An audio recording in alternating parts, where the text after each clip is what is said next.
Agnipath scheme के खिलाफ सियासी जमातें भी मैदान में उतर चुकी हैं। आज गाजियाबाद जिला हेडक्वार्टर पर आम आदमी पार्टी ने एहतजाजी मुजाहरा किया और मेमोरेंडम सौंपा।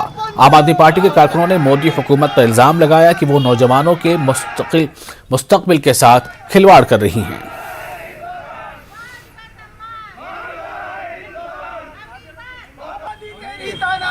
नहीं चलेगी, नहीं चलेगी, मोदी तेरी तानाशाही नहीं चलेगी। आज आम आदमी पार्टी के हमारा पूरा संगठन और बहुत सारे छात्र हमारे साथ आए हैं और हमारी मांग है कि जो अग्निपथ स्कीम केंद्र सरकार लेके आई है, भाजपा की सरकार लाई है, इसको तत्काल वापस लेना चाहिए, क्योंकि ये देश के युवाओं के साथ, छात्रों के साथ उनके जीवन से खिलवाड़ करने जैसा है।